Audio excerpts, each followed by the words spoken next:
un moment, j'en ai un peu marre de me faire attaquer. Anne-Sophie, non, là c'est toi qui attaques et qui insulte. Tu ne sais pas de quoi tu parles, tu ne sais pas d'où je viens. Si on regarde les difficultés des Français, tu m'as insulté, maintenant tu me laisses parler. Tu m'as insulté lourdement, donc maintenant tu vas la fermer. Je t'explique juste pourquoi ils vont sur le domaine de l'immigration plutôt que de parler des autres sujets de société. Expliquer ça, cherche plutôt à nous dire pourquoi les Français n'ont pas le droit de s'exprimer sur ce sujet. Je te dis pas pourquoi ils n'ont pas le droit, je te dis pourquoi dans l'état de droit aujourd'hui ça ne marche pas. Parce que c'est un sujet de société, c'est pas un sujet politique. Alors arrête de m'interrompre, aujourd'hui, c'est une stratégie politique des Républicains. C'est absolument clair. Si tu connais un peu la politique, c'est évident. C'est évident parce que si tu regardes tous les sondages, qui siphonnent les voix des Républicains, c'est l'extrême droite. Ils répondent à ça, sur le sujet de l'immigration, tu sais très bien que dans les années 80, le Parti communiste avait une petite... Non, je vais te demander de me finir. Tu dis ça concerne tout le monde. Oui. Alors par exemple, il y a une mesure sur l'AME. L'AME, il y a 0,6% des Français, enfin des personnes sur le sol français qui sont éligibles à l'AME. Donc en fait, les mesures qui sont proposées aujourd'hui, ça concerne très peu de personnes. Par contre, l'inflation, la sécheresse, les changements climatiques, ça concerne la majorité des gens. Pourquoi ça te hérisse à ce point qu'on parle d'immigration ? Pourquoi tu prends ça comme un coup de couteau alors que les Français veulent en parler ? Pourquoi tu vis ça parce que ce sont des mesures qui sont dangereuses. Pourquoi tu te dis je suis de gauche, donc c'est un sujet, c'est affreux.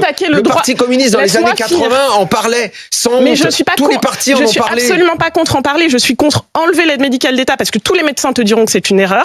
Je suis contre fermer les centres d'urgence pour les personnes qui sont considérées comme illégales sur le territoire parce que ça ne sert à rien de remettre les gens à la rue. Et par contre, je suis pour s'inquiéter des vrais problèmes des Français qui concernent la majorité des Français. Donc c'est pas un problème d'immigration en France aujourd'hui. Donc les Français qui le disent sont tous des cons. Les Français qui le disent sont des cons. En permanence à la télé, tu fais tout à fait partie des gens. Donc c'est des cons. Mais j'ai jamais dit que c'était des cons. Je dis que tu es un con. Pourquoi tu le dis pas ? Pourquoi tu le dis pas ? Mais je dis pas que les parce que je ne pense certainement pas que les Français. Quand tu dis en rigolant, parce que t'es un... Tu sais très bien qu'il y a énormément de gens qui pensent la même chose que moi. C'est toi qui prends les Français pour des cons. C'est toi qui prends les Français pour des cons. À faire semblant de les représenter alors que t'es un bourgeois du 16e arrondissement et que tu passes ta vie à parler d'immigration. Mais à un moment, j'en ai un peu marre de me faire attaquer. Non, là c'est toi qui attaques et qui insultes. Tu ne sais pas de quoi tu parles, tu ne sais pas d'où je viens. Si on regarde les difficultés des Français, tu m'as insulté, maintenant tu me laisses parler. Tu m'as insulté lourdement, donc maintenant tu vas la fermer, tu vas m'écouter. Doucement, Daniel, doucement. Attends, stop. Tous les deux, je vous demande de descendre d'un ton. Je vais descendre d'un ton. Merci, tous les deux. Tu m'as insulté, tu ne sais pas d'où je viens, tu ne sais pas que je suis un enfant d'immigré, tu ne sais pas que je ne suis pas un bourgeois mais un fils d'ouvrier, donc ce que tu as dit est très très grave. Donc maintenant, tu vas m'écouter, et quand tu me dis à moi, je suis un con, ça veut dire que tous les Français qui pensent comme moi sont des cons. Et là, le problème, si tu l'as dit, le problème avec les gens comme toi, c'est que de toute façon, vous voulez éduquer la population, vous voulez leur dire vous êtes bêtes, les vrais sujets, c'est moi qui les connais, et vous ne les connaissez pas. Il est là le problème. C'est que tu penses que les gens qui s'intéressent à ça sont des cons. Tu l'as dit, tu t'es trahi, tu l'as dit. J'ai dit qu'il y avait d'autres problèmes en France et que tous les sondages, et que tes fameux sondages d'opinion, les sondages sont truqués. C'est sûr, ils sont truqués. Mais non, les sondages montrent que l'inflation et l'environnement sont au-dessus des enjeux d'immigration et sécuritaire dans les préoccupations des Français. Anne-Sophie, stop, Daniel, stop. On a entendu, Anne-Sophie, ton propos que selon toi l'immigration c'est pas un sujet. Je dis qu'il y a d'autres sujets qui vont concerner davantage les Français. Anne-Sophie, s'il te plaît.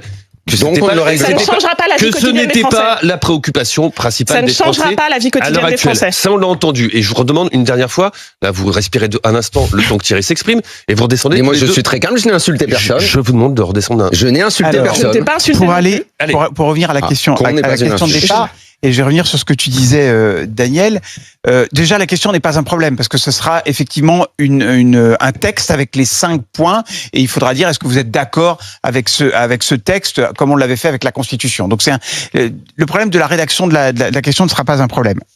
En revanche, je pense que vraiment c'est une posture des LR.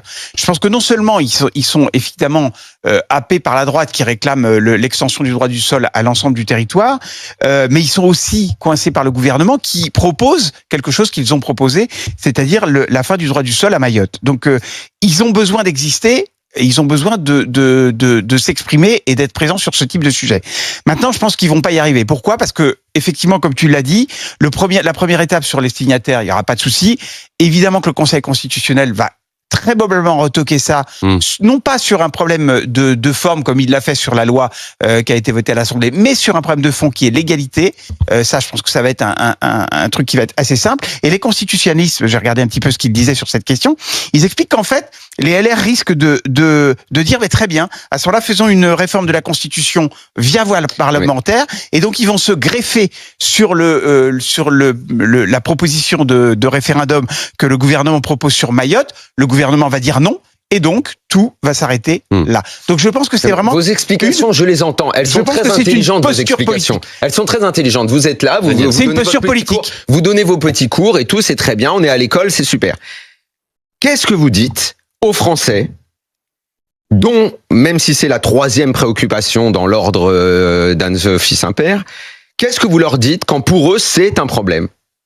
Qu'est-ce que vous leur dites quand vous voyez que aujourd'hui, premier tour des élections européennes, le Rassemblement national fera plus de 30%. Qu'est-ce que vous dites aux Français qui, à plus de 40%, ont voté Marine Le Pen à la dernière élection présidentielle? Et je crois ne pas me tromper, mais c'est vous qui avez la vérité, je crois pas me tromper en disant que l'immigration, l'insécurité, ça fait partie des choses importantes dans le programme du Rassemblement national, n'est-ce pas? Je réponds en 2 mots. Qu'est-ce que vous répondez à ces Français-là? Puisque vous savez, puisque vous vous réfugiez derrière les textes de loi. Donc en fait, ce que vous voulez dire, c'est que la loi, les juristes, le petit cours de droit constitutionnel à ma gauche, tout ça, non. Les Français, vous pouvez l'oublier. Ça ne sert à rien. Pas du tout. Ça ne sert à rien. Est-ce que je peux te répondre? C'est nous qui avons raison. Thierry, là, on a compris ce que tu voulais dire. En 2 mots, ce que je voulais dire. D'ailleurs, c'est pas parce qu'on dit que c'est une posture des LR qu'on nie qu'il y a un problème de l'immigration. Enfin, moi, j'ai jamais dit ça, par exemple. Donc, merci, je suis content de l'entendre dire. Le deuxième, c'est que je pense que le RN qui dit qu'il faut fermer les frontières, par exemple, c'est quelque chose qui est impossible de fermer les frontières. On le sait aujourd'hui. Donc, je pense qu'il y a un certain nombre de choses. Quand dire qu'il faut faire que les OQTF soient respectés, c'est aujourd'hui impossible si on n'a pas les laissez-passer consulaires. Politique, alors ça n'existe pas. Non, je dis pas qu'il n'y a pas de volonté politique. Je dis que c'est très compliqué et que ce ne sont pas des mesures simples et que ce ne sont pas des mesures simplistes qui vont régler le problème. C'est ça le cœur du problème. Et là, avec cette proposition de référendum, les LR, excuse-moi, ils proposent une réponse simpliste. Un référendum sur l'immigration, pour ou contre, vous nous appelez au 32-16 et Arnaud Mercier nous rejoint. Bonjour Arnaud Mercier, merci d'être avec nous et bonjour. Bonjour. Professeur en communication politique à l'université d'Assas. Bon, Arnaud Mercier, quand on parle immigration en France, à chaque fois le sujet est assez débattu, c'est assez chaud, inflammable. Tiens, vous êtes professeur en communication politique, je l'ai dit, à l'université d'Assas. Cette proposition faite par les LR, c'est de la communication purement politique, où il y a vraiment une réelle volonté, une démarche idéologique? Bah écoutez, c'est les deux. C'est pas du tout incompatible en fait, parce que ça correspond à une véritable démarche. On a bien vu comment LR se positionne sur ces questions, sur ces enjeux. Ils pensent qu'en effet, ils sont très fortement concurrencés sur leur droite par le Rassemblement national du point de vue de l'électorat, et donc ils ont intérêt à s'occuper sérieusement de ces questions d'immigration qui sont un sujet de préoccupation à la fois de l'ensemble des Français, mais plus particulièrement de l'électorat qui est plutôt porté à voter à droite. Donc, ils ont montré, en faisant monter les enchères dans la loi sur l'immigration avec le gouvernement, qu'ils voulaient se saisir de ces questions, qu'ils n'hésitaient pas à prendre des positions, y compris certaines qui étaient défendues par le Rassemblement national. Donc, à la fois, ils s'en occupent.